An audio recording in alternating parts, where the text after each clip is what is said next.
दोस्तों, अगर आपको लगता है कि सेहत केवल पैसे से ही बनती है कि अगर हमारे पास पैसे होंगे तो हम अच्छा भोजन खरीदेंगे, अच्छा भोजन खाएंगे, तो दोस्तों ये आपकी गलतफहमी है। अगर ऐसा है तो क्यों सारे पैसे वाले लोग अक्सर बीमार होते हैं?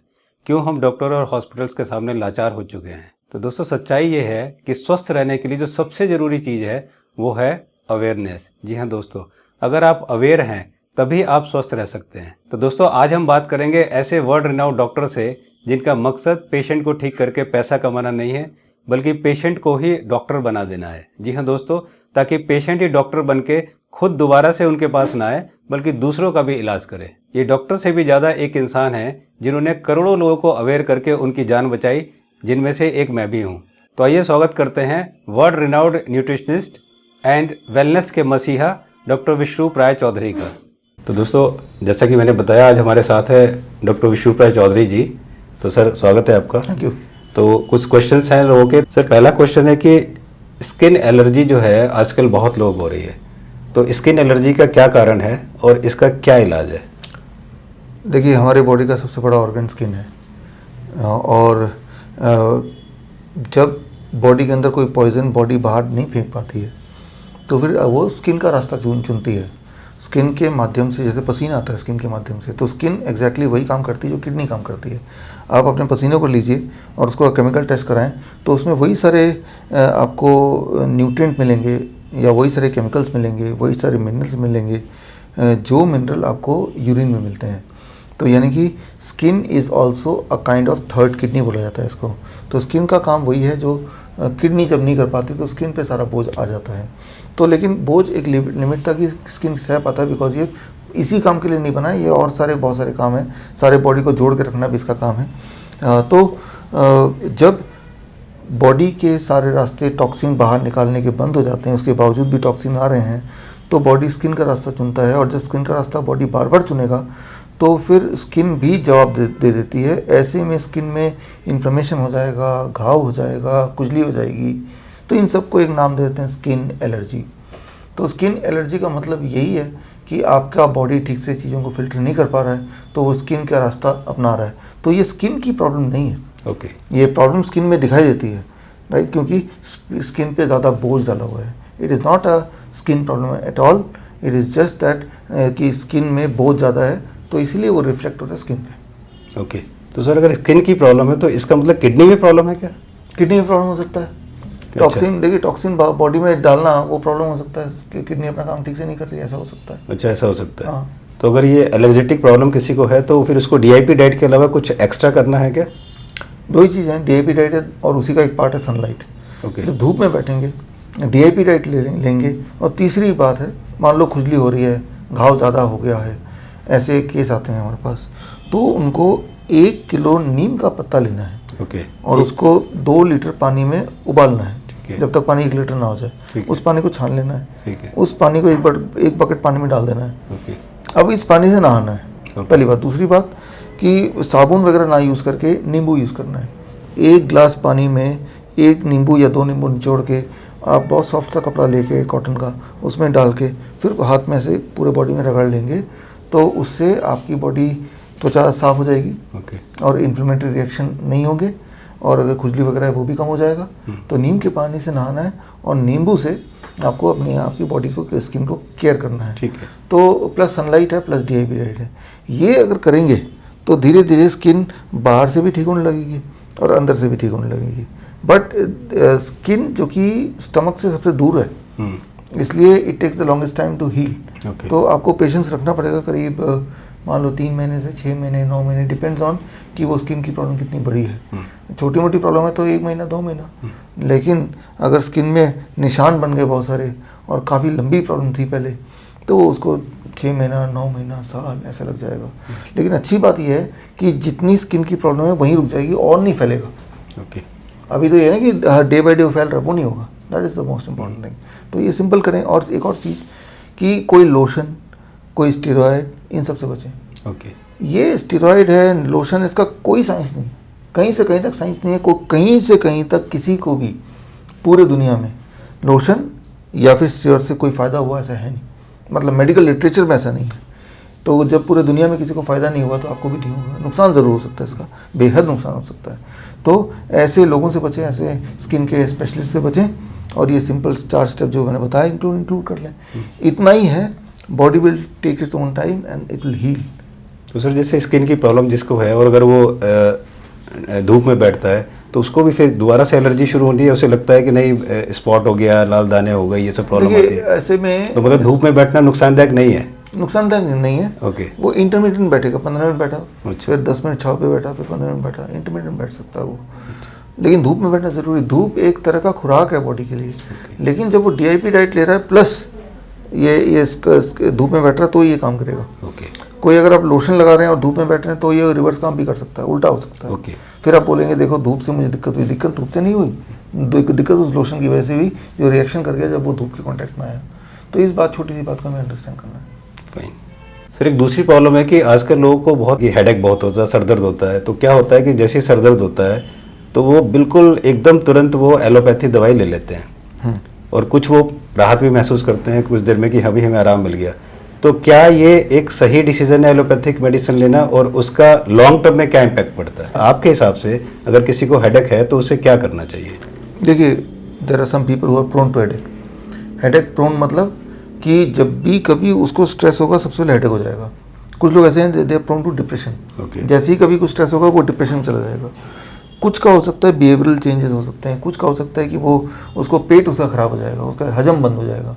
तो हर इंसान प्रोन होता है किसी न किसी चीज़ से जब भी उसके ऊपर स्ट्रेस पड़ता है। तो किसी को हो सकता है कि एक ही स्ट्रेस पे हर एक को हेडेक नहीं होगा, लेकिन कुछ ना कुछ ज़रूर होगा। तो जिनको हेडेक है यानी कि they are prone to headache, यानी कि सिर में अगर अंदर देखेंगे तो there will be micro inflammation. वो माइक्रो इन्फ्लेमेशन ट्रिगर कर देती है and that is what is called headache. आपको हेडेक का एहसास होता है। तो ये तो हो गया प्रॉब्लम। अब सोल्यूशन क्या है? सोल्यूशन ये है कि भाई वो माइक्रो इन्फ्लेमेशन धीरे धीरे चला जाए, वही सोल्यूशन है। लेकिन सोल्यूशन अभी क्या कर रहे हैं आप दवाई ले रहे हैं। पेन किलर जो क्या है वो क्या करता है, बॉडी के पेन का जो सेंसेशन है उसको स्विच ऑफ कर देता है। यानी कि ब्रेन सिग्नल भेजती है कि आपको पेन हो रहा है। फॉर एग्जाम्पल, आप चल रहे हैं और आपके पैर में कील चुभ गई तो आपको एकदम से पेन होगा, क्योंकि आप देख नहीं रहे। तो ब्रेन एक सिग्नल भेजता है ताकि आपका ध्यान पैरों पे जाए, right? That is a pain signalling system. लेकिन जब पेन किलर लेंगे तो पेन किलर ये ब्रेन का जो भेजने का जो तरीका है किसी भी पेन सिग्नलिंग का, वो स्विच ऑफ कर देगा या काट देगा या पार्शली काट देगा। तो हेडेक कम नहीं हुआ, हेडेक का जो एहसास है वो कम हुआ। घाव अपनी जगह पे है, तो उस घाव में अगर आप पेन किलर लेते हैं तो एहसास कम हो गया, आपको लगता है कि आप सब कुछ सही है। तो बजाय कि आप रेस्ट करें, जो कि नॉर्मली हेडेक में करते हैं आप रेस्ट नहीं कर रहे क्योंकि सब कुछ सही लग रहा है, तो वो जो इन्फ्लेमेशन है वो इन्फ्लेमेशन और बढ़ेगा और बढ़ेगा और बढ़ेगा। और यानी कि अगली बार जब वैसे ही पेन होगा तो उतनी डोज से काम नहीं चलेगा, उससे अधिक डोज लेना पड़ेगा। और एक टाइम आएगा कि इससे स्टमक अल्सर हो जाएगा, स्टमक कैंसर हो जाएगा, तो वो इंसान स्टमक की बीमारी से मारा जाएगा। लेकिन कोई ऐसे बताएगा नहीं उसको कि आपको जो स्टमक की बीमारी है वो आपके हेडेक के पेन किलर जो लेते थे उसकी वजह से, कोई नहीं बताएगा, जबकि दैट इज़ द ट्रुथ। याद रखिए, दुनिया में सबसे ज़्यादा लोग जो मरते हैं किसी भी दवाई के साइड इफेक्ट से, that is the pain killers. Okay. तो that is the single most cause of more number of deaths than any other drugs. तो इस बात से अंदाज़ा लगा सकते हैं कि किसी भी हालत में आपको पेन किलर नहीं लेना है। वो उसका एक तरीका ये है कि आप पेन किलर को अपने घर में रखिए मत, हो गए नहीं तो आपके चांसेस कम हो जाएंगे। और पेन कितना भी क्यों ना हो, पेन से कोई मरेगा नहीं, हेडेक के पेन से कोई मरने नहीं वाला, ultimately you will be okay, right? आप ऐसा कर सकते हैं, जैसे पेन का सेंसेशन हो, आप जिंजर लें, अदरक, उसको कूट लें। ओके। 5 ग्राम अदरक लिया, उसको कूट लिया और आपने 200 ml पानी लिया, उसमें उबाला जब तक वो 100 ml का ना आ जाए। फिर उस पानी को निकाल उसके छान लिया और उसको गर्म रहते हुए धीरे धीरे पीते गए। ये जब आप करेंगे तो आपको पेन का एहसास, that is a natural pain killer. Okay. तो नेचुरल पेन किलर मिल गया आपको और उस पेन किलर से बच गए। और ऐसा आप करते रहेंगे। Plus of course DIP diet हम क्यों बताते हैं, क्योंकि वो बॉडी के अंदर कहीं भी इन्फ्लेमेशन है उसको ठीक करता है। That is what is DIP diet. किसी के बॉडी में घुटनों में इन्फ्लेमेशन हो सकता है, अर्थराइटिस, गैस्ट्राइटिस, पेट में इन्फ्लेमेशन हो सकता है, हेडेक, माइग्रेन, सिर में इन्फ्लेमेशन हो सकता है। आपका हेडेक है या फिर पेनक्राइटिस है या गैस्ट्राइटिस है या अर्थराइटिस है, कहने को अलग अलग ऑर्गन है आपके, लेकिन हर जगह एक चीज़ कॉमन है, ब्लड वही वाला घूमता है। तो अगर आप सही न्यूट्रिशन देंगे, जो कि हम DIP डाइट से देते हैं, तो जहाँ भी इन्फ्लेमेशन है बॉडी इम्यूनिटी वहीं जाके काम करेगी, उस इन्फ्लेमेशन को धीरे धीरे ठीक कर लेगी। तो मैं अगेन एंड अगेन ये बोलता हूँ कि आप DIP राइट लो और टेम्प्रेरी आपको रिलीफ के लिए अभी जो बताया मैंने ये कर लीजिए। जिंजर में चाहे तो थोड़ा सा हनी मिला लीजिए अगर रॉ हनी है आपके पास, नहीं तो जिंजर ले लीजिए, राइट। तो सोल्यूशन मिल गया short term and long term को। तो ये जिंजर कितनी बार ले सकते हैं, कितने टाइम बार भी, जितनी बार आपको होगा उतनी बार लीजिए। अच्छा, तो एक दिन में मतलब 1-2 घंटे गैप देके ले सकते हैं? अगर पेन ज़्यादा है तो ले सकते हैं। ले सकते हैं, यस। Okay sir. सर कुछ लोगों को पेट संबंधी बीमारियां हैं, जैसे पेट फूलना, पेट में दर्द होना अचानक से होता है, तो वो भी सबसे पहले एलोपैथी दवाई ही एकदम से लेते हैं, तो उन्हें भी लगता है कि हाँ शायद मुझे रिलीफ हो गया। ये एक अलग बात है कि बाद में उसका जो कॉजेज हैं वो उसको इफेक्ट करते हैं। तो अगर अचानक किसी को पेट में दर्द हो या पेट फूले, तो एक तो इसका कारण क्या होता है अचानक जैसे किसी को होता है, और आपके हिसाब से फिर इसका क्या इलाज है, क्या उसको इलाज करना चाहिए इसका? जैसे ही ऐसा कुछ होता है तो उसका कारण है इन्फेक्शन। हम खाते हैं तो कई बार ऐसी चीज़ें जो बॉडी के अंदर नहीं जानी चाहिए वो भी चली जाती हैं। आप उसे बच नहीं सकते, कोई वायरस, कोई बैक्टीरिया, कोई पैथोजन। अब हमारी बॉडी पहचानती है उसको, तो वो आगे नहीं भेजेगी, वहीं लड़ेगी। वो जो लड़ाई का मैदान बन गया ना, वही लड़ाई का मैदान ब्लोटिंग की तरह, एसिडिटी की तरह आपके ऊपर एक प्रभाव दे रहा है। तो ऐसे में आपको इमीडिएटली खाने को स्विच ऑफ करना है। खाना पीना बंद। मतलब वॉर चल रहा है ना, तो खाना पीना बंद। आप 24 घंटे के लिए नारियल पानी पी रहिए, कोकोनट वाटर। तो इससे क्या होगा कि जो भी इन्फेक्शन है वो धीरे धीरे फ्लश आउट हो जाएगा। आपकी बॉडी में एनर्जी बनी रहेगी, क्योंकि उसमें न्यूट्रिएंट प्री डाइजेस्टेड फॉर्म में होता है, जो mineral in the coconut water. तो आपकी बॉडी को नेसेसरी न्यूट्रिएंट मिल रहे हैं। At the same time stomach को डाइजेशन का बर्डन आप नहीं डाल रहे हैं, तो बॉडी अपना काम कर लेगी, वो दे कैन फाइट, राइट। तो उसके लिए आपको कुछ नहीं करना है, आपको फाइट करने का सिर्फ समय देना है। आपको पेट में ब्लोटिंग, एसिडिटी ऊपर से खाए जा रहे हैं, तो आप अपने स्टमक को बोल रहे हैं भाई वो लड़ना छोड़ो, पहले तो उसको डाइजेस्ट करो। तो वो जो पैथोजन है वो और फैलेंगे उस दौरान, और ये कॉम्प्लिकेटेड मामला हो जाएगा, कई बार तो लाइफ लॉन्ग मामला। तो आपको सिर्फ इतना करना है, for 24 hours beyond coconut water fasting, और तब तक कोकोनट वाटर फास्टिंग पे रहना जब तक आप वो ठीक ना हो जाए। कभी 2 दिन भी लग सकते हैं, कभी 3 दिन भी लग सकते हैं। आप फिर भी, मैं दोबारा बोल रहा हूँ कि मरने नहीं वाले। अच्छा, coconut water will give you all necessary nutrient. तो इसमें नींबू पानी भी ले सकते हैं क्या, या जरूरत नहीं है उसकी? नहीं, नींबू पानी आपको वो चीज़ नहीं देगी जो कोकोनट वाटर देगी। तो इसमें जो बेस्ट तो कोकोनट वाटर है। जब जो चीज़ पानी भी जो इंसान नहीं पी सकता है वो कोकोनट वाटर पी सकता है। वो बेस्ट मिनरल वाटर है, बेस्ट एल्कलाइन वाटर है, प्योरेस्ट फॉर्म में वाटर है बाय द नेचर। तो हमें तो बेस्ट लेना पड़ेगा उस वक्त। आप याद रखिए, जब भी आपको पेट में कोई चीज़ होती है, जैसे आप दवाई लेते हैं, दवाई भी तो पेट में ही जा रहा है ना। तो पेट जो ऑलरेडी कमज़ोर है उसमें आपने एक और चीज़ डाल दिया, उसके ऊपर एक और बर्डन डाल दिया। तो ये कोई साइंस ही नहीं है कि भाई पेट का ही बीमारी है और पेट को ही हम बर्डन डाल रहे हैं, that is not a science. तो पेट की बीमारी है तो पेट को अपने खाली छोड़ दिया, और ठीक जो होते हैं, ठीक जो होता है वो सिर्फ हमारा बॉडी करता है, और बाकी जो रिलीफ मिलता है, जैसे आपने बताया कि लगता है आराम आ गया, वो वही वाली बात है जो हेडेक के लिए भी वैलिड है, कि वो दिमाग स्विच ऑफ कर देता है पेन सेंसेशन। तो मान लो कहीं पे यहाँ धमाका हो रहा है, हम अपना कान बंद कर लें, इसका मतलब ये नहीं कि धमाका खत्म हो गया, लड़ाई खत्म हो गई, बस हमें नहीं सुनाई दे रही, हमने अपने सेंसेस बंद कर दिए, तो वही वाली बात होगी, राइट। तो हमने कान बंद कर दिया, दैट डज नॉट मीन कि हमने कुछ किया जिससे वॉर बंद हो गया, सिर्फ हमें वो दिखाई नहीं दे रहा, वी गॉट स्विच्ड ऑफ। लेकिन उससे क्या होगा, खतरा और बढ़ेगा। खतरा जब बहुत पास में आ जाएगा तो भी आपको समझ नहीं आएगा, बिकॉज आपके सेंसेस आपको बता ही नहीं पा रहे कि कुछ गड़बड़ है। तो कभी भी पेट की दिक्कत के लिए कोई तरह का दवा नहीं लेना चाहिए, हमेशा you go for a coconut water fasting. अच्छा, कोकोनट वाटर नहीं है तो नॉर्मल फास्टिंग, पानी का फास्टिंग, दैट्स ऑल। पानी पीजिए, प्यास लगी तो दिन में 4 बार, 5 बार, 6 बार, और कुछ मत कीजिए, दैट्स ऑल। तो ऐसे में अगर वोमिटिंग हो जाती है तो क्या ये अच्छा है या बुरा है? वोमिटिंग अच्छा है, वोमिटिंग अच्छा है। और स्टमक में जो चीज़ें रह नहीं पा रही हैं, बॉडी उसको निकालने का रास्ता या तो वोमिटिंग होगा, लूज मोशन होगा, या दोनों हो जाएगा, लेट इट बी। हो रहा है तो उसको सपोर्ट कीजिए। ओके, उससे घबराना नहीं चाहिए।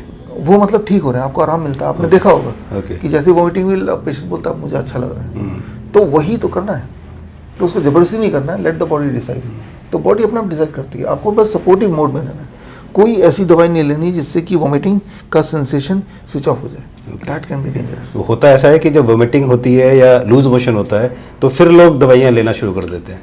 वही देखो, पैनिक का जो एक टाइम होता है, दैट इज द टाइम जबकि सारा धंधा होता है, बिजनेस होता है, कि अब ये पेशेंट पैनिक मोड में है, जो मर्जी आप दे दो वो लेने को तैयार है, फिर चाहे उसको खुद को ही नुकसान देना हो।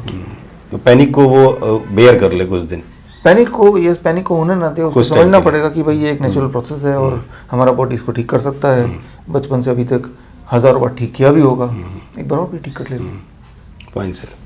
आजकल जो लोगों को मैंने बताया सर स्किन की प्रॉब्लम आ रही है, तो स्किन की प्रॉब्लम में कि यंग लोगों में भी उनकी स्किन जो है वो बड़ी ढीली पड़ रही है या स्किन में उन्हें प्रॉब्लम नज़र आई है, ग्लो नहीं आ रहा है, तो इसके लिए जो हमारे यंगस्टर हैं उनके लिए क्या सलाह देंगे आप?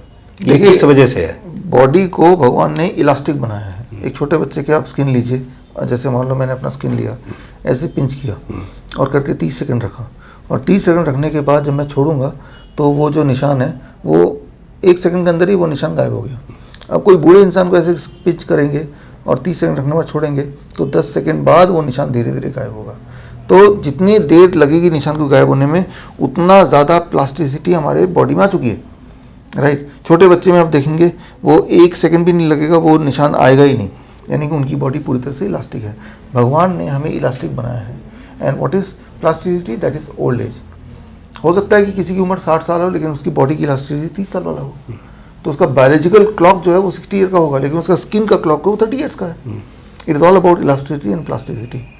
तो जो जिनकी झुर्रियाँ पड़ जाती हैं, that is called plasticity. Okay. उसके स्किन के नीचे अगर देखेंगे तो एक परत मिलेगी आपको, शुगर की परत। कई बार लोग होते हैं जो शुगरी आइटम खाते हैं, रिफाइंड फूड खाते हैं, तो उनकी बॉडी का ब्लड शुगर बढ़ता नहीं है। क्यों? क्योंकि उनके बॉडी की वो आदत है कि वो शुगर लेके ब्लड से फटाफट स्किन के नीचे डालता है। तो वो बोला देखो मुझे शुगर नहीं है, उसको शुगर तो नहीं है लेकिन उसको प्लास्टिसिटी की प्रॉब्लम है, वो जल्दी बूढ़ा हो जाएगा, हालांकि उसका शुगर नॉर्मल रहेगा। कुछ लोग ऐसे हैं कि जिनके बॉडी में शुगर का लेवल बढ़ता रहता है ब्लड में, लेकिन वो स्किन के नीचे नहीं जाता, यानी कि उनकी स्किन तो इलास्टिक है बट उनका शुगर लेवल ज़्यादा है, यानी कि उनको डायबिटीज़ है। तो जब आपके बॉडी में एक्सेस शुगर जाएगा तो कुछ लोगों में बॉडी उस एक्सेस शुगर को स्किन के नीचे सेव करने लगती है, हाइड करने लगती है। उनके स्किन लूज मिलेंगे, ढीले ढाले मिलेंगे, उनका शुगर लेवल नॉर्मल मिलेगा, और उनकी आदत होगी कि रिफाइंड चीज़ खाना, पैक्ड चीज़ खाना, ये सारी उनकी आदतें होंगी। तो पहले तो ये कि कॉज क्या है? Cause is refined and packed things, process thing. उसको छोड़ दीजिए, उसको छोड़ देंगे तो और ज़्यादा गड़बड़ नहीं होगी। अब कुछ चीज़ ऐसी हैं जो आपकी बॉडी को इलास्टिक बनाती हैं। फिर वही बात, DIP डाइट। DIP डाइट का मतलब साफ है कि फ्रूट्स एंड वेजिटेबल, जो भी आपके 24 घंटा खाते हैं उसमें से अबाउट 80% खाना अगर फ्रूट्स एंड वेजिटेबल्स का होगा, कच्ची सब्जियों का होगा और फलों का होगा, तो that will bring back the elasticity. कैसे पता चलेगा? आप करके देखेंगे तो पता चलेगा। कितना टाइम लगेगा? 9 महीने से 1 साल लगेगा। आपको कैसे पता चलेगा? आप टेस्ट कीजिए कि 30 सेकंड के बाद जब निशान पड़ता है तो कितने सेकंड में निशान जाता है। ओके। फिर हर महीने दोबारा टेस्ट कीजिए, नोट करके रखिए। वैसे तो शक्ल देख के कोई भी बता देगा, लेकिन फिर भी अगर आपको बहुत माइन्यूटली मॉनिटर करना है तो ये तरीका है। ये स्किन टेस्ट, ये टेस्ट एक नॉर्मल टेस्ट है जो लोग करते ही हैं। तो दिस स्किन की जो प्रॉब्लम है that is all about elasticity and plasticity. याद रखिए, जब स्किन आपका प्लास्टिक है तो बॉडी के अंदरूनी ऑर्गन भी प्लास्टिक होंगे। तो जैसे प्रोस्टेट की दिक्कत है, इस तरह का जो कई सारे तरह के पेन है, सर्वाइकल का पेन है, these all comes under plasticity only. तो अगर ऐसी प्रॉब्लम है तो वो भी रिवर्स होने लगेगा, मतलब वो प्लास्टिक तो था अब इलास्टिक में आ गया। Okay, right. तो सिर्फ it is not only about कि हमें दिखने में वो इंसान बूढ़ा लग रहा है, it is not about that. वो तो आखिरी चीज़ है, उसकी इतने सारे रिपरकेशन है। तो plasticity is all about accumulation of sugar under the skin, okay, right. और वो जो शुगर है वो बॉडी से हटाई जा सकती है by being on A proper diet. Fine sir. काफ़ी लोग DIP डाइट ले रहे हैं, और DIP डाइट में जैसे हमने बताया कि फ्रूट्स लेना है प्लेट 1 में, और प्लेट 2 में जो आपका कुक फूड है, थोड़ा दाल चावल सब्जी वो लेना है, और 8 बजे तक आपको खाना खा लेना है, आपको रात को डिनर कर लेना है। काफ़ी लोगों के क्वेश्चन है कि अगर हमें रात को भूख लगती है, रात को हम जागे हुए हैं, रात को भूख लगती है, तब हमें क्या खाना चाहिए? देखिए, DIP डाइट में जैसे आपने बताया 12 बजे तक तो फ्रूट्स लेना है, और लंच और डिनर से पहले सलाद लेना है भरपूर। और इसमें इम्पॉर्टेंट बात है कि उन्हीं को भूख लगेगी जो इंसुलिन पे हैं, डायबिटीज़ की दवाइयों पे हैं, उनको भूख लगेगी रात में। ओके। कि 10 बजे भूख लग रही है, 8 बजे खा लिया था। तो DIP डाइट पे जब तक रहेंगे कुछ समय तक धीरे धीरे इंसुलिन और डायबिटीज़ की दवाइयाँ कम होती जाएंगी, फिर वो भूख लगने की दिक्कत नहीं आएगी। भूख लगता ही है तो आप फल खा सकते हैं, केले खा सकते हैं। आप केला रखिए 4-5। जैसे बोलते हैं रात में फल नहीं खाना चाहिए, देखिए ये बोलते हैं, इसका कोई बेसिस नहीं है। ओके। आप रात को कोई बोलेगा पिज़्ज़ा खाना चाहिए, बोलेगा हाँ खाना चाहिए। चाय पीना चाहिए, हाँ पीना चाहिए। कोल्ड ड्रिंक पीना चाहिए, हाँ पीना चाहिए। ऐसे केले खाने चाहिए, नहीं। तो समझिए इसको, ये कोई मार्केट कर रहा है, आपको मना कर रहा है कि कभी नहीं खाना चाहिए, ठीक है ना। तो डायबिटीज़ के पेशेंट को तो ये बोलते हैं कभी नहीं खाना चाहिए, रात की बात तो छोड़ ही दीजिए। तो any time food is the fruits, Okay. क्योंकि वो जल्दी से हजम होता है, एकदम से न्यूट्रिशन, भूख लगी तो एकदम से न्यूट्रिशन बॉडी को चाहिए, तो फास्टेस्ट न्यूट्रिशन कौन देगा? फ्रूट्स देगा। ओके, उनमें से मोस्ट अवेलेबल फॉर्म में कौन देगा? बनाना देगा। 12 महीने तभी केला होता है, इसका मतलब इसकी ज़रूरत हमेशा है।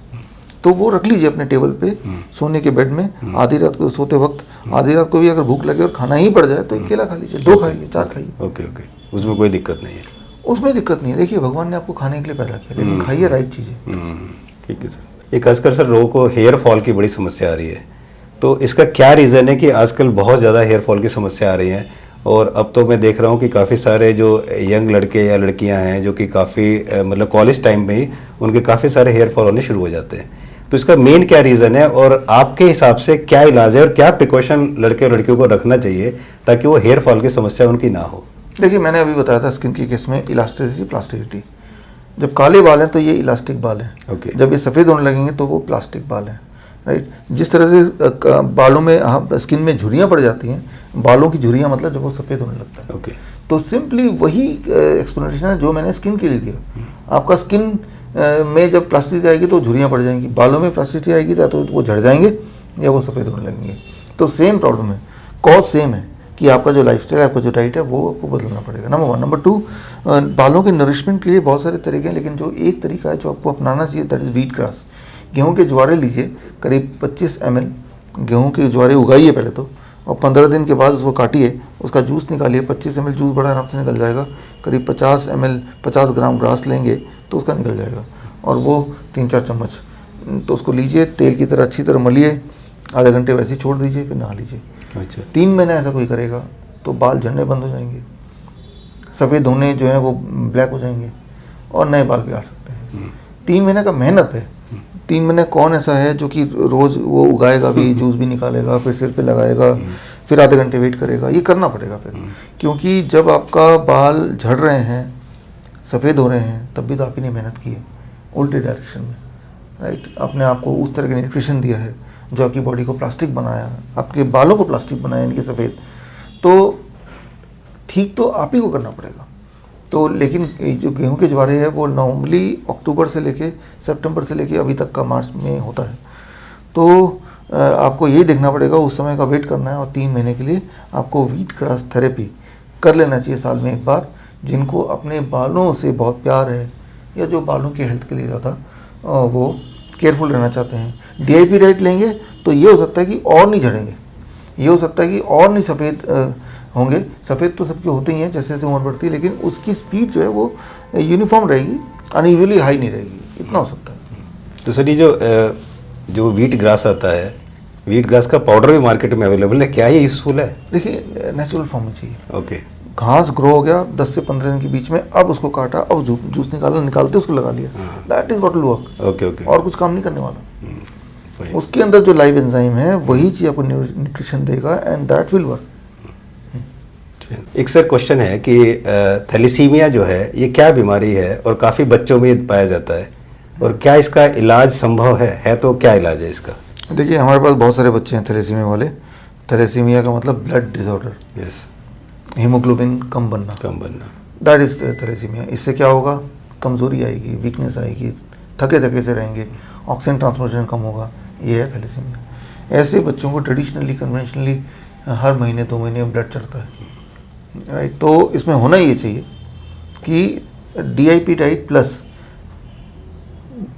पत्तों का जूस, पालक का जूस फॉर एग्जांपल, अगर 1 गिलास बच्चा पिए 200 ml से 250 ml, तो वो जो पत्तों के जूस को बोला जाता है साइंटिफिक भाषा में ग्रीन ब्लड, ओके, तो उसके बॉडी को ब्लड नहीं बनता, ब्लड चाहिए, तो ब्लड पी रहा है वो ग्रीन ब्लड, राइट। तो वो बच्चा अगर 1 गिलास चुकंदर का जूस, वो रेड है, रेड ब्लड, या फिर पालक का जूस, ये लाइफ का पार्ट बना लें along with the DIP diet, तो मैंने देखा है कि फिर अगला जो ब्लड ट्रांसफ्यूजन है उसकी ज़रूरत नहीं पड़ती।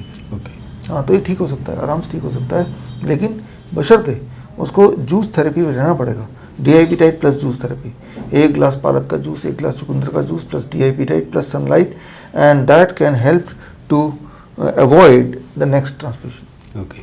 तो ग्रीन और रेड जूस भी मतलब पिया जा सकता है? दोनों मिला के पीजिए, दोनों मिला के बारी बारी से पीजिए, तो ये आपके ऊपर है, लेकिन इनमें से कुछ जरूर पीजिए रोज, एवरी डे। तो ये हमें एंटायर लाइफ करना है? एंटर लाइफ करना पड़ेगा एटलीस्ट। देखिए इसमें डिपेंड करता है कितना सीवियर है। मैं तो बोलता हूँ एंटर लाइफ कर लो, 1 साल करने के बाद छोड़ के देखो कि क्या कुछ फर्क पड़ रहा है, और फर्क पड़ रहा है दोबारा स्टार्ट करो। ये एक अच्छी चीज़। It is not just about कि आपके ब्लड को ठीक करेगा, आपके बॉडी की, मैं तो बोलता हूँ सभी को करना चाहिए, क्योंकि your health is your health of the blood. और आपकी health of the blood is dependent on some kind of nutrition जो कि एबंडेंटली है ग्रीन एंड रेड जूस में। अब देखिए भगवान ने जो पृथ्वी का 1/3 हिस्सा ग्रीन से भर दिया पत्तों से। शेर भी जब बीमार पड़ता है पत्ते खाता है। तो पत्तों में खास तरह की प्रॉपर्टी होती है। हम इंसान खा नहीं सकते पत्ते, बिकॉज हम इतने सदियाँ हो गई छोड़े हुए, तो उसका जूस पी सकते हैं हम। इसीलिए पत्ते थोड़े बहुत खा पाएँ जो लोग, धनिया के पत्ते, मूली के पत्ते, पान के पत्ते जो लोग खाते हैं, तो वो साथ में खा लें 50 ग्राम, लेकिन बेस्ट है आप जूस पियो। ओके, तो अगर ये कि कोई हेल्दी पर्सन है वो भी जूस पी सकता है, उसे पीना चाहिए क्या डेली? डेली पीना चाहिए। जिसको अपनी हेल्थ की परवाह है वो पी ले, और जो पी सकता है यानी कि जो जूस निकाल सकता है, पालक लाएगा रोज, इतना करना चाहिए, तो वो कर ले। Fine sir. आजकल सर 35-40 की एज के बाद लोगों को बदन दर्द, घुटनों में दर्द, कमर दर्द और जॉइंट पेन ये सब होना शुरू हो जाता है। तो एक तो इसका क्या रीज़न है कि क्यों ये 35-40 के बाद सबका ये सब शुरू हो जाता है, और फीमेल में भी खासकर ये मिलता है, कमर दर्द, बदन दर्द ये बहुत मिलता है। तो इसका क्या रीज़न है और आपके हिसाब से क्या इसका इलाज है?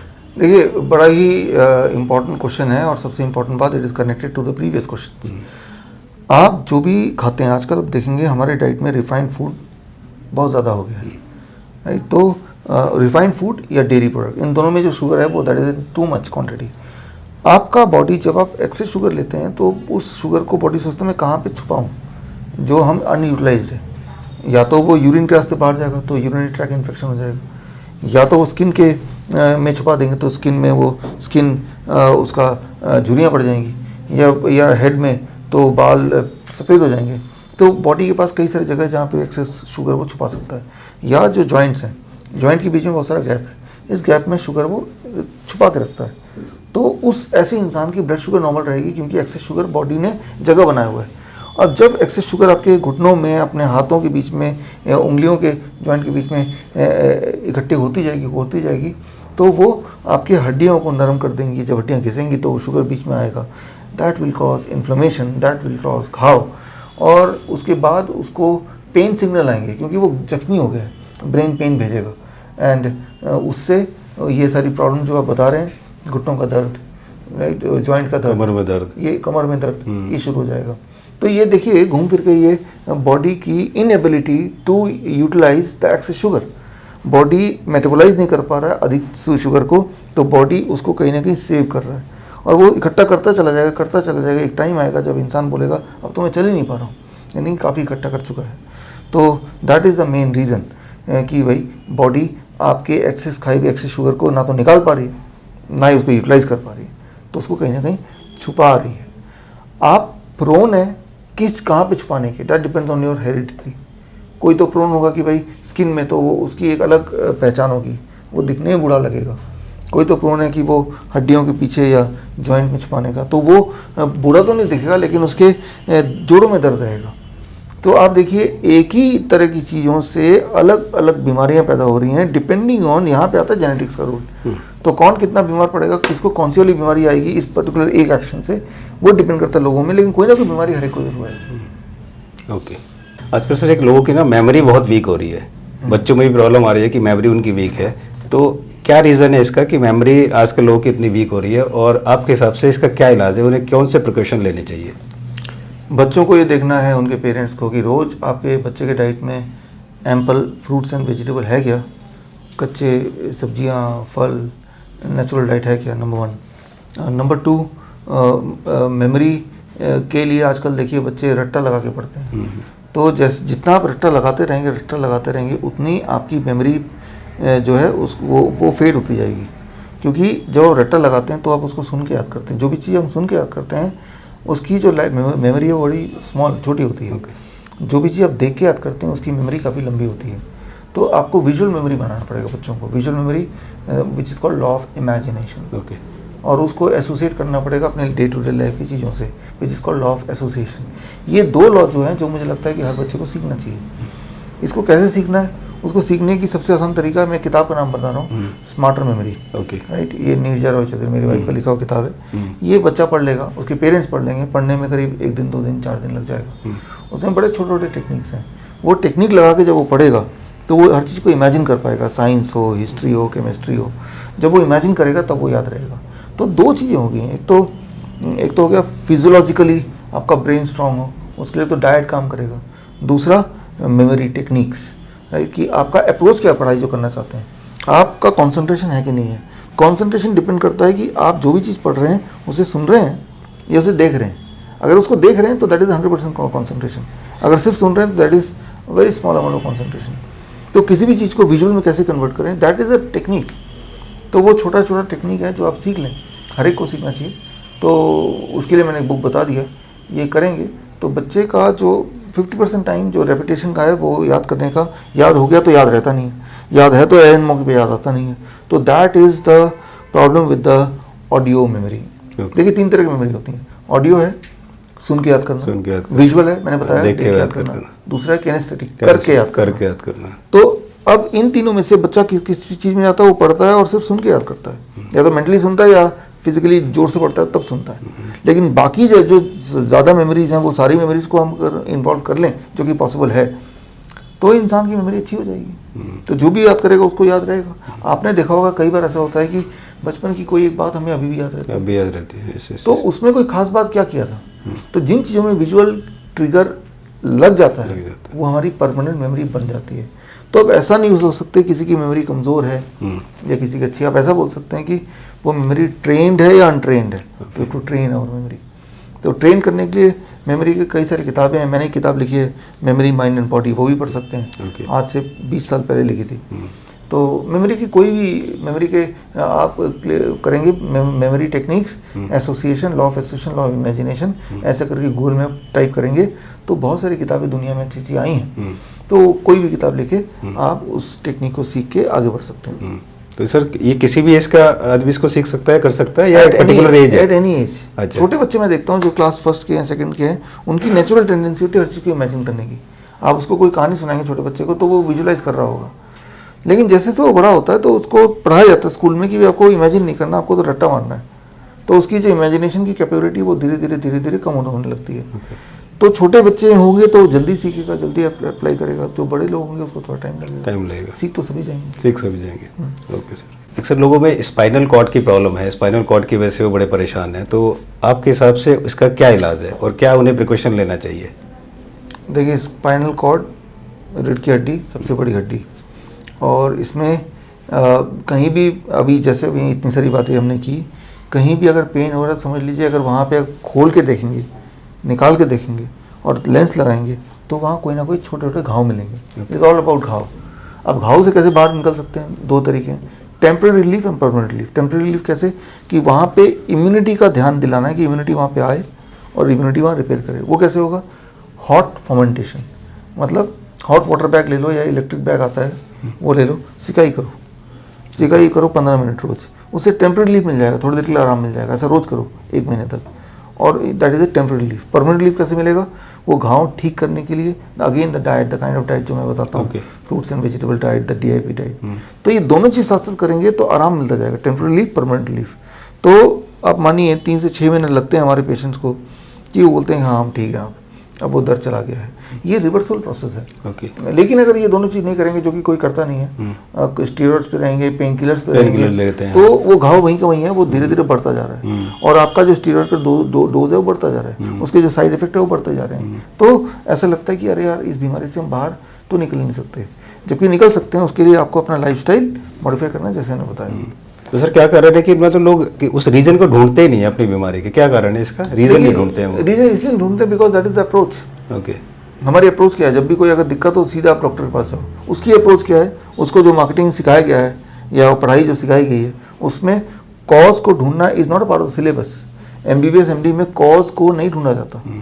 उसमें तो सिम्टम क्या है, उस सिम्टम को कैसे कैमोफ्लेज कर दें, उसको छुपा कैसे दें, दैट इज इट। कॉज का कोई चैप्टर नहीं है। व्हाई इट हैपेंड, ऐसा कोई चैप्टर नहीं है। शुगर बढ़ गया, क्यों बढ़ गया, कभी कोई डॉक्टर पूछेगा नहीं। कौन सा केमिकल से वो घट जाएगा ये पूछेगा, ठीक है ना। जैसे आयुर्वेद है, आयुर्वेद में कॉज पे ध्यान दिया गया कि हुआ क्यों, और वो जो जिस कारण से हुआ है क्या उसको हटा सकते हैं? तो आयुर्वेद में, होम्योपैथ में where cause is important, allopath में सिम्टम और सिम्टम को कैसे छुपाएं वो इम्पोर्टेंट है। तो अब जिस चीज़ की ज़्यादा पब्लिसिटी है एक आम आदमी उसी तरफ अट्रैक्ट होता है, और उस तरफ अट्रैक्ट होता है तो उसकी जो ट्रेनिंग है दिमाग की वो ये बताती है कि आपके लाइफस्टाइल में कोई दिक्कत नहीं है, एक्चुअली आपकी किस्मत ख़राब है कि आपको ये प्रॉब्लम आ गई है। ओके। अगर किस्मत ख़राब है तो दवाई खाओ और ये एक्सेप्ट कर लो कि जीवन भर मैं पेशेंट बन के रहूँगा। ये चीज़ उसको पढ़ा दी जाती है, वो पढ़ा के सीख भी लेता है और अपने आसपास भी सभी को यही देखता है करते हुए। तो लगता है these are all permanent disease, there is no cure for it, और जो डॉक्टर बोल रहा है मुझे करना है, एंड ही एंड्स अप कि अपने जीवन का आधा संपत्ति वो पैसे के रूप में या दवाइयों के रूप में वो लुटाता जाता है, और पेनफुल डेथ भी उसको हो जाती है। तो सर आपको क्या लगता है कि डॉक्टर इसको जानबूझ के करता है या डॉक्टरों को ये बताया जाता है, पढ़ाया जाता है? देखिए इसमें बहुत सारे डॉक्टर तो अगर उनको खुद भी हो जाए तब भी वो यही करेंगे। ओके। इसका मतलब जानबूझ के तो नहीं करते होंगे, उनको पढ़ाया जाता है, ट्रेन किया जाता है।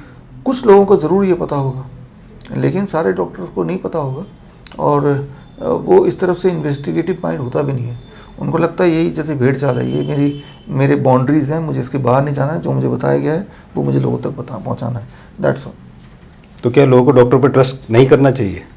एलोपैथिक डॉक्टर पे तो ट्रस्ट नहीं करना चाहिए, नहीं करना चाहिए, जाना ही नहीं चाहिए। ओके। वो एक बिजनेस एम्पायर है, जबकि मुझे लगता है कि health can not be a business. Yes. एक प्रोफेशन हो सकता है लेकिन एक बिजनेस नहीं हो सकता।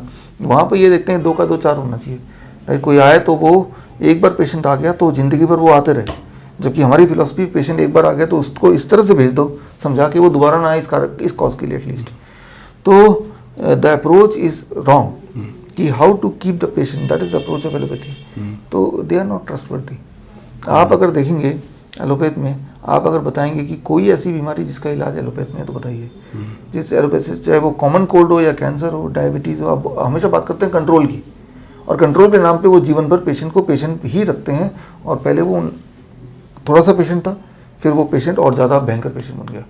That is the transition, that is it. और इसके अलावा कुछ है तो वो कोई बता दे, इसके अलावा कुछ नहीं, दिस इज़ इट। तो doctor should be professional only but not a businessman. Doctor businessman होगा तो फिर यही हालात है जो हो रहे हैं। फिर तो कोई आ रहा है पेशेंट तो उसके लिए तो कस्टमर है ना, और कस्टमर तो जितना ज़्यादा हो सके लूटो इनसे। That is what the doctor is doing. करीब अनजाने में कर रहे हैं, कुछ जानबूझ के कर रहे हैं, बड़े हॉस्पिटल में टारगेट मिला हुआ है, उस टारगेट को देखते हुए कर रहे हैं। तो ये है, जाने अनजाने लोग कर रहे हैं। उन्होंने मॉल की तरह एक हॉस्पिटल में सब कुछ मॉल की तरह खोल लिया है कि वहाँ पे पैथोलॉजी भी आपकी है, एक्सरे मशीन, सारी मशीन भी आपकी लगी हुई है, सारा ध्यान पब्लिसिटी, ब्लड बैंक भी आपका ही है, और फार्मास्यूटिकल भी, फार्मेसी भी आपकी है। ऐसा होता है कि जैसे एक पेशेंट चाहे किसी भी एक दिक्कत के लिए जाए, कोशिश ये होती है कि सारे डिपार्टमेंट को थोड़ा थोड़ा लाभ मिल जाए। और हार्ट का अलग होगा, हार्ट का अलग होगा, स्किन का अलग होगा, जबकि आयुर्वेद में तो सब मिला के ही है क्या। आप एज ए होल एक पर्सन हो, आप अलग अलग ऑर्गन का कलेक्शन नहीं हो, ये बात हमें समझना होगा। आप डिसोसिएट करके एक ऑर्गन को नहीं देख सकते। अगर कोई एक ऑर्गन में कोई खराबी है तो इसकी रिस्पॉन्सिबिलिटी पूरे बॉडी की है। तो जब तक पूरी बॉडी ठीक नहीं होगी, जब तक लाइफस्टाइल ठीक नहीं होगा, वो एक ऑर्गन ठीक नहीं कर सकते। तो ये जो छोटी सी बात है ये लोग समझ लें तो कभी भी कोई भी पेशेंट डॉक्टर के पास नहीं जाएगा, कम से कम एलोपैथिक डॉक्टर के पास तो नहीं जाएगा। जब मुझे हार्ट की प्रॉब्लम हुई, जब मैं डॉक्टर के पास गया था, हॉस्पिटल एडमिट हुआ, उन्होंने मेरा HIV का टेस्ट किया। ये देखते हैं लूटने के कौन कौन से तरीके हो सकते हैं, सारे टेस्ट काफ़ी सारे टेस्ट ऐसे किए जिसकी रिक्वायरमेंट ही नहीं थी। रिक्वायरमेंट तो अगर ध्यान से देखें तो किसी भी टेस्ट की नहीं होती है, लेकिन वो उनके पास जितने सारे डिपार्टमेंट है, हर डिपार्टमेंट तक कुछ ना कुछ हिस्सा पहुंचाना होता है, तो सारे डिपार्टमेंट टेस्ट कर डालो। सर लोगों को एक साइनस की प्रॉब्लम है, नाक की हड्डी बढ़ गई है, नाक में मांस बढ़ गया है, तो डॉक्टर ने उनको बताया कि इसका ऑपरेशन होगा।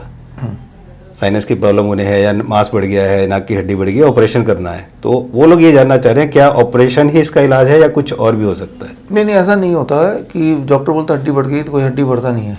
ओके। पहली बात तो ये समझ लें, हड्डी जहाँ पे बिल्कुल ठीक जगह पे है।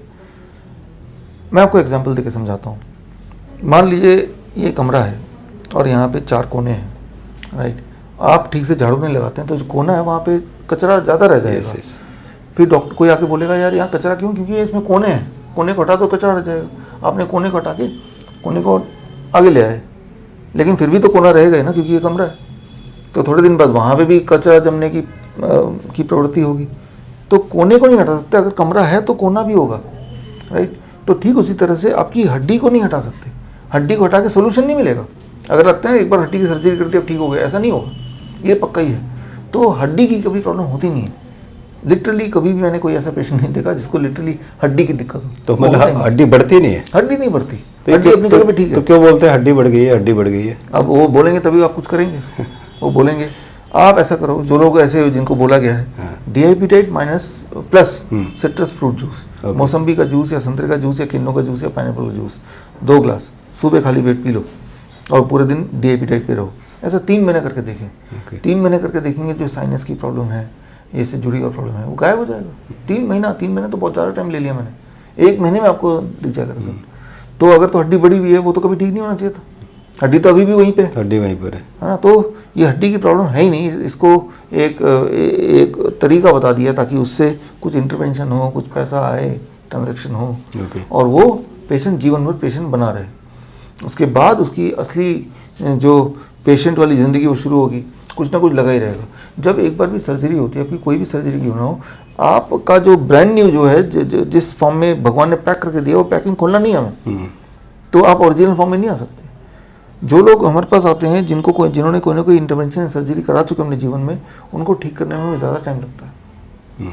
तो जिस तरह से आपका मोबाइल अपने खोल पैक होके आया है, किसी बच्चे को दे देंगे चलो इसको खोल देना, तो खोल तो देगा वो, लेकिन वैसा पैक नहीं कर सकता, कभी नहीं हो सकता, है ना। तो ऐसी इस तरह की सर्जरी या किसी भी तरह की सर्जरी को आपको स्ट्रिक्टली अवॉइड करना होगा। मीन्स वो मांस और नाक जो बढ़ावा बोलते हैं वो गलत बोलते हैं, वो है नहीं, ऐसा कुछ होता है, ऐसा कुछ nothing like this। तो आपको जवाब मिल गया होगा कि ऐसा कुछ होता नहीं है, केवल डॉक्टर्स गलत बताते हैं।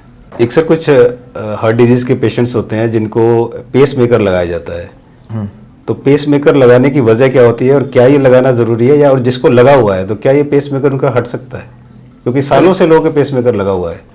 देखिए कभी किसी का पल्स रेट अगर 25 या उससे नीचे चला जाता है तो उतना पल्स रेट उसकी बॉडी को सपोर्ट नहीं कर पा रहा है, तो पल्स रेट को बढ़ाने के लिए पेस मेकर लगा देते हैं, तो ये होता है। मैं तो बोलता हूँ जैसे ही आपका 35 या 40 से नीचे जाएगा तो उस वक्त ही वो डाइट पे आ जाए। डाइट पे आएंगे तो धीरे धीरे पल्स रेट बढ़ जाएगा, ठीक है ना, तो हार्ट अपना काम करने लगेगी, तो किसी को ज़रूरत ही नहीं पड़ेगी, नंबर 1। नंबर 2, पेस मेकर लगा है उसके बाद भी वो डाइट चेंज कर देगा और उसको 9 महीने साल में वो जब हार्ट अपना काम ठीक से करेगा तो पेस मेकर हट सकता है। तो पहली बात तो ज़रूरत से बच सकते हैं, और दूसरी बात लगाए हुए तो हट सकते हैं, ईजिली हटा जा सकता है। ये बॉडी की जो इलेक्ट्रिकल सिग्नल है वो सफिशिएंट स्पार्क नहीं दे रही है, तो तब उसको हेल्प करने के लिए साथ में पेस मेकर लगाया जाता है। उसका नुकसान क्या है अगर पेस मेकर लगा होता है तो? देखिए बॉडी में एक फॉरेन मटेरियल लगा हुआ है जो बॉडी उसको रिकॉग्नाइज नहीं करती, बॉडी के लिए तो फॉरेन है, मतलब एक दुश्मन है, फॉरेन का मतलब इट इज़ एन एनिमी। तो ऐसे में body is in A high stress situation. Okay. तो ऐसे में ऐसे लोग ना तो तेज़ी से दौड़ सकते हैं, ना बहुत लंबा काम कर सकते हैं, उनके बॉडी में या हार्ट के रीजन में डिस्कम्फर्ट, दर्द ये लगा ही रहेगा। That will become a permanent part of his life style. तो ये दिक्कत है पेस मेकर के साथ, इट इज़ नथिंग नेचुरल, ये तो एक आर्टिफिशियल चीज़ लगा दी आपने, तो ये नुकसान है, इसके बहुत सारे नुकसान हैं। जैसे इलेक्ट्रिकल सिग्नल बाहर से भी आता है जहाँ पे हम बैठते हैं, तो वो भी उसको इंटरफेयर कर सकता है, तो means he has to be very very careful. तो जीवन में आपको उसको बहुत केयरफुल होना पड़ सकता है। उसकी बैटरी वो ख़त्म हो जाएगी तब भी दिक्कत आ सकती है, जो आती है उससे पहले बैटरी चेंज करनी होती है उसको, 10 साल 15 साल की लाइफ होती है उसकी। तो ये सारी छोटी छोटी चीज़ें हैं।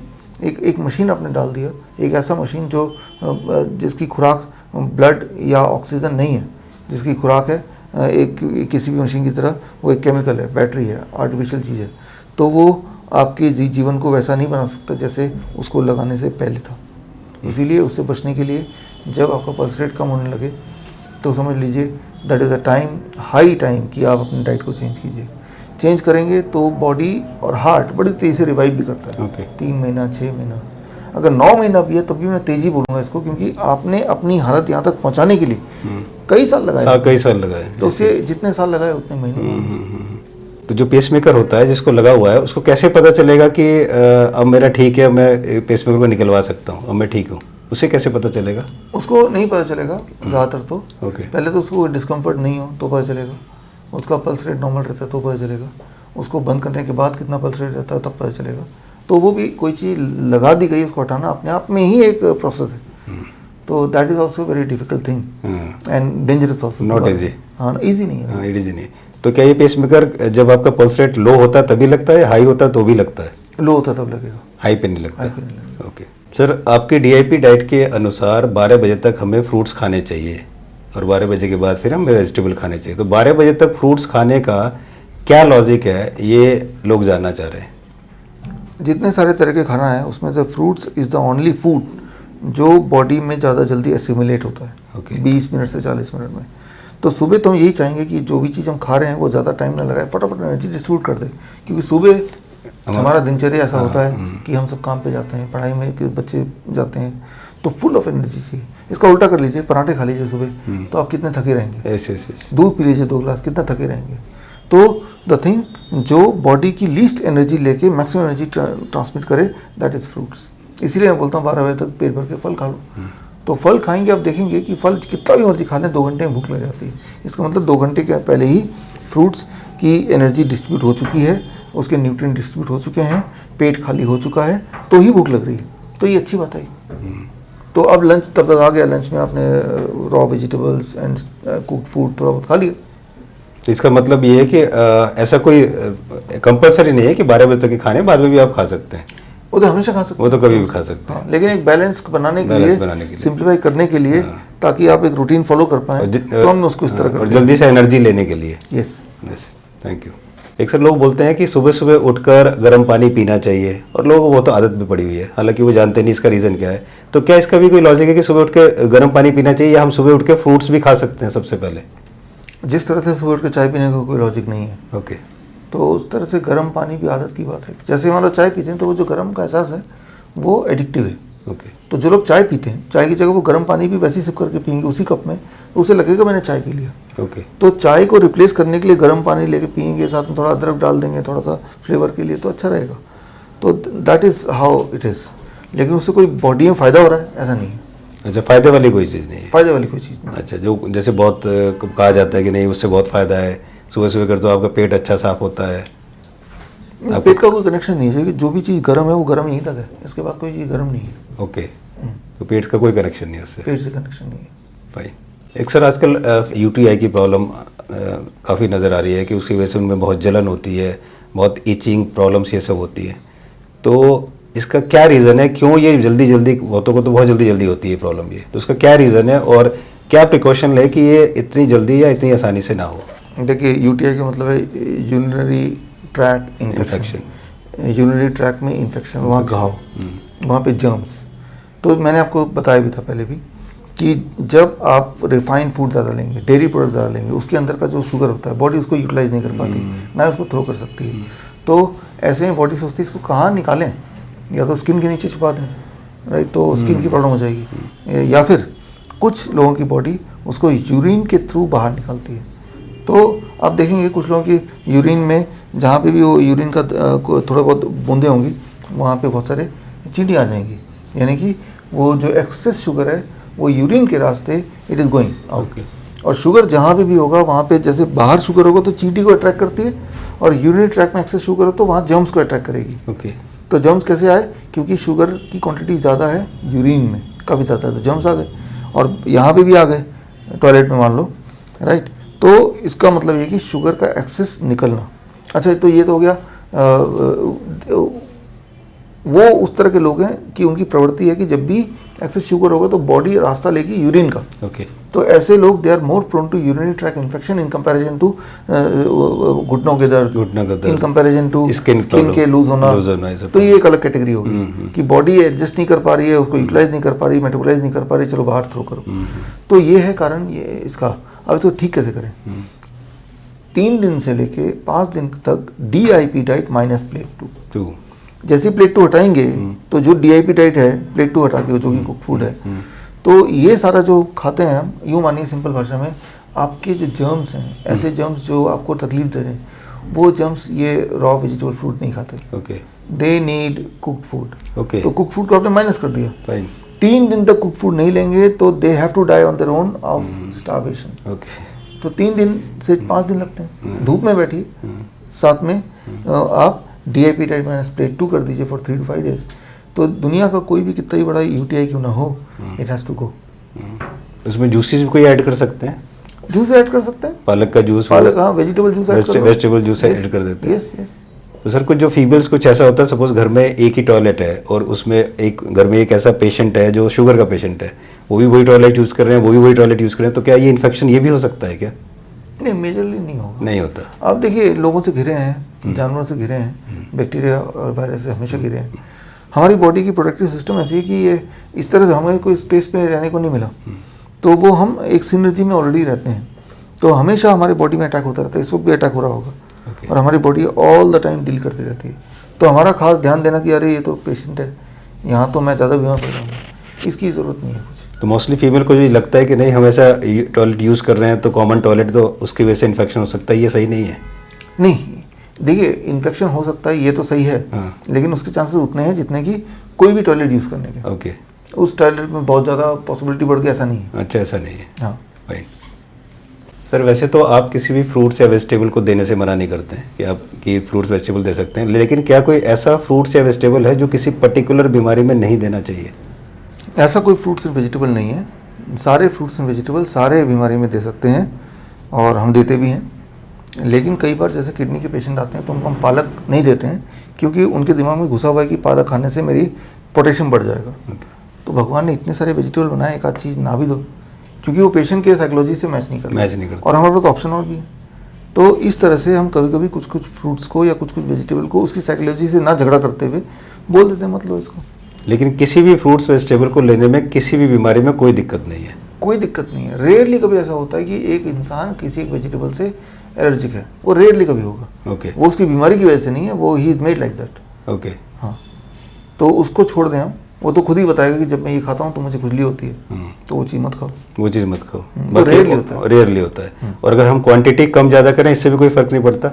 मेजरली कोई फर्क नहीं पड़ेगा, बीमारी में कोई फ़र्क नहीं पड़ता? नहीं पड़ेगा। ओके।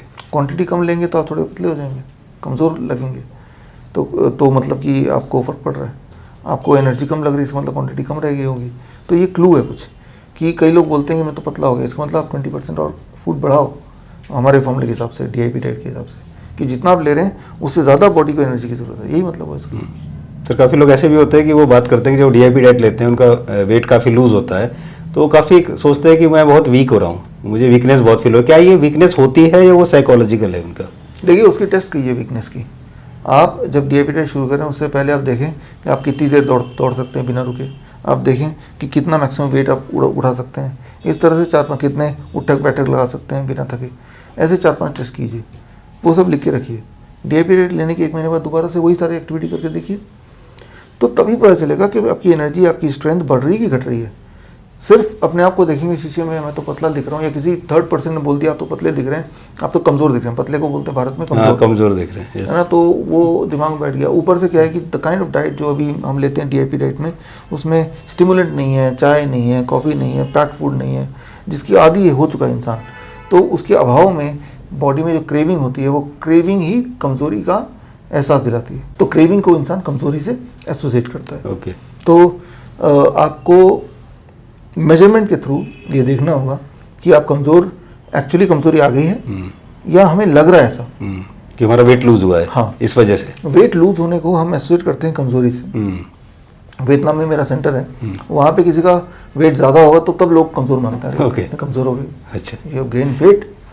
वहाँ पे पतले को मानते हैं यार काफ़ी ताकतवर सी। जैसे मान लो शेर है, वो पतला है, राइट। कोई सांड होगा वो थोड़ा मोटा होगा। शेर है, हिरन है, वो भी पतला है, वो भी पतला है। वो भी पतला है। तो पतले का मतलब यहाँ पे एसोसिएट किया गया, खासतौर पे यहाँ हरियाणा में पतला मतलब कि वो कमज़ोर। हमारे इस ऑफिस में ही हमारे यहाँ पे गाँव है, वहाँ पहलवान होते हैं बहुत सारे, उनके नाम के पीछे पहलवान लिखा रहता है। वो जब आते हैं तो 4 लोग तो उसको उठा के लाते हैं, ये मोटे तगड़े, लेकिन 4 लोग पकड़ के ला रहे हैं, बड़ी मुश्किल से आ रहा है। जो अपना वेट नहीं उठा पा रहा है वो किस तरह का पहलवान हो सकता है ना, लेकिन उसको सब पहलवान बोल रहे हैं। डाइट के बाद 1 महीने बाद आता है, वो कोई नहीं उठा के ला रहा है, खुद ही आ रहा है, बोल रहा है, सब बोल रहे हैं मैं बहुत कमज़ोर हो गया हूँ। मैं जब तो आप ताकतवर थे तब तो 4 लोग उठा के ला रहे थे आपको, जब तो आप कमज़ोर हैं तो खुद ही आ रहे हैं, है ना। तो व्हाट इज़ द डेफिनेशन कमज़ोरी की और ताकत की, आपको देखना पड़ेगा। Fine sir. सर कुछ पेशेंट्स हैं जिनके हाथ पैर में स्वेलिंग आती है, कभी पैर में स्वेलिंग आ गया, कभी हाथ में स्वेलिंग आ गया, तो इसका क्या रीज़न है कि अचानक किसी भी कारण से स्वेलिंग आ जाता है? और कई ऐसे लोग हैं जिनके पैरों के तलवों में बहुत जलन होती है, तो क्या इस जलन का रीज़न शुगर है? Sugar is one of the reason, sugar reason नहीं है। शुगर का मैंने आपको बताया कई बार बीच बीच में, हाँ। शुगर बॉडी कहीं भी डिपॉजिट कर देगी, पैरों के नीचे डिपॉजिट कर देगी, तो ब्रेन का जो कनेक्शन है ओके। सेंसेशन का या तो कम हो जाएगा या ज़्यादा हो जाएगा। कम हो जाएगा तो वो पैर अगर कील के ऊपर भी रखें, कील चुभ भी गया तो उसका एहसास नहीं होगा। अगर धूप में कई बार गर्मियों में पैर रख देगा खाली नंगा पैर, तो वो पैर जल जाएगा लेकिन वो एहसास नहीं होगा।